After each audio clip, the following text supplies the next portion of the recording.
أعوذ بالله من الشيطان الرجيم بسم الله الرحمن الرحيم. Al-Habib Muhammad Amin bin Muhsin bin Ali Al-Hinduan. Beliau adalah mursyid tariqah An-Naqsabandiyah Al-Muzhariyah, memiliki keistimewaan yang luar biasa. Dari kecil sudah terlihat hal yang luar biasa dilihat oleh orang yang di sekitarnya. Mendapatkan didikan langsung dari ayahanda beliau Al-Qutub Al-Wali Al-Habib Muhsin bin Ali Al-Hinduan radhiyallahu anhu. Memiliki keistimewaan menjadi manusia pilihan dari sekian banyak manusia hamba Allah yang lainnya. Keistimewaan yang luar biasa yang kami tahu dan kami dapat adalah melihat wajah beliau mengingatkan kita kepada Allah. Sehingga tak jarang para santri kalau ingin berzikir agar khusyuk zikirnya berrabithah. Dalam ilmu tarekat namanya rabithah, menyambungkan hati dengan guru melalui menghadirkan wajah guru dalam khayalannya, sehingga pikiran dan hatinya tak liar kemana-mana, menghayalkan wajah beliau, kemudian beriringan ketukan hati berteriak memanggil-manggil nama Allah subhanahu wa ta'ala. Keistimewaan beliau bahkan bukan hanya wajahnya yang dipakai oleh para murid untuk menuntun dalam berzikir dan beribadah. Suara beliau jika dilafatkan dari lisan beliau lafzul jalalah Allah, maka para murid-murid berteriak tak kuasa menerima nikmatnya berzikir.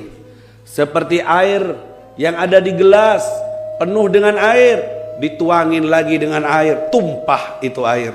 Begitulah yang dirasakan oleh para muridin saat ditawajjuh oleh beliau, saat keluar lafzul jalalah Allah dari lisan beliau, maka tumpah dari hati para muridin itu nikmatnya menyebut nama Allah subhanahu wa ta'ala. Bak seperti hati yang kotor bersih disikat dengan bimbingan suara beliau. Sampai kalau boleh saya bercerita, sebagian di antara kami para muridnya merasakan bukan lagi suara lafzul jalalah yang keluar dari lisan mulia beliau yang mengingatkan dan menggetarkan hati kami. Suara lain tak ada hubungannya. Kadang cuma kaifal hal, bagaimana kabarmu? Kadang cuma senyumannya. Kadang cuma apa kabarmu? Murid menerima kalimat apa kabar itu seakan Allahu Allah yang masuk ke hatinya.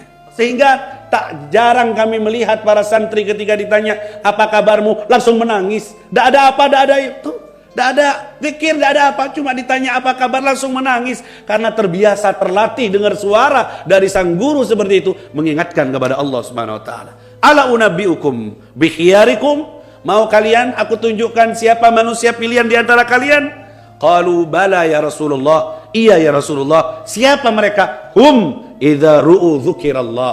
Mereka jika dilihat wajahnya mengingatkan kalian kepada Allah subhanahu wa ta'ala. Bukan hanya wajahnya, suaranya yang membimbing dengan lafaz Allah, bahkan bukan dengan bimbingan lafzul jalalah. Ngomong biasa menggetarkan hati para muridin yang sudah terbiasa ditawajjuh, dibimbing hatinya dengan zikrullah subhanahu wa ta'ala.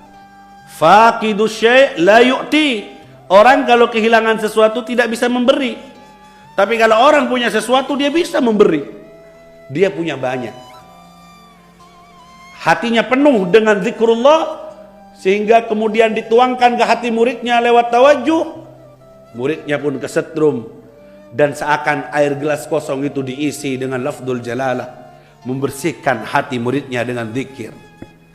Kalau tidak punya setrum, tidak mungkin dia menyetrumkan ke orang lain. Ini yang istimewa. Setelah meninggal beliau, saya pernah masuk. Dia secara dohir beliaunya seakan bermewah-mewahan. Rumahnya besar, mobilnya mewah di zaman itu. Sehingga yang melihatnya mungkin tak percaya bahwa dia orang istimewa. Bercelana seperti orang biasa, bahkan berkaos jika bepergian kemana-mana. Tapi kalau dibuka kaosnya, salah satu di antara kami melihat bergerak sendiri dada kirinya, seperti petikan tasbih yang terbiasa diputar olehnya.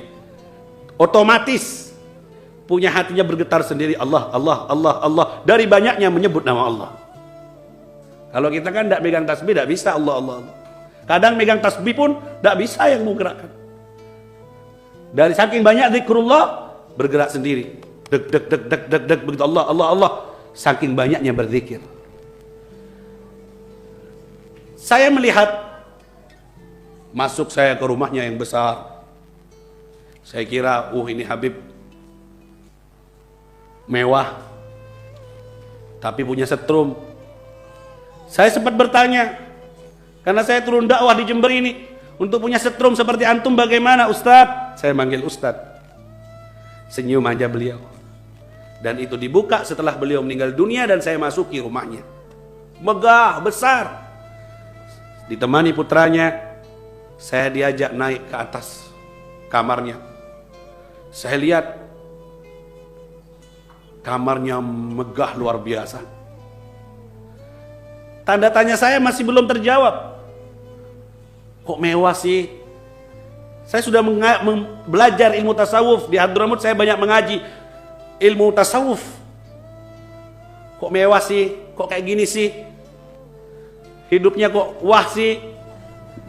Ternyata di ujung pintu kamar itu ada sebuah pintu kecil. Saya izin kepada putranya, boleh aku membuka pintu kecil itu? Silahkan bang.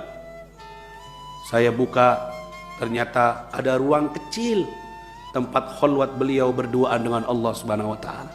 Ada lafdzul jalalah yang besar di sini, tempat Buya untuk banyak menghabiskan malam-malamnya dan dalam kesepiannya. Di luar terasa lihat modern, mewah, tapi ternyata dia punya hubungan khusus dengan Allah di kamar yang kecil itu. Di balik kemewahannya ada ruang khusus, tempat khalwat, tempat beliau menyepi berduaan dengan Allah Subhanahu wa taala. Di situ saya terjawab, ini dia setrumnya. Ini dia. Dia tiap hari ngecas. Hatinya penuh, pagi harinya ketemu sama murid, langsung tertuangkan apa yang diambil dari tadi malam, dari ngecas baterai hatinya di malam hari dengan lafzul jalalah yang penuh, kemudian disiramkan ke murid-muridnya. Sampai dari kuatnya itu setrum, tak perlu pakai Allah Allah untuk mengingatkan. Cuma apa kabarmu, bagaimana soremu, sudah menggetarkan hati muridnya dari saking kuatnya zikir beliau yang beliau rasakan. Di Hadramut pun saya melihat Habib Abdullah Al-Idrus Al-Akbar meninggalkan tempat khalwat. Saya melihat Syekh Abu Bakar bin Salim meninggalkan tempat khalwat.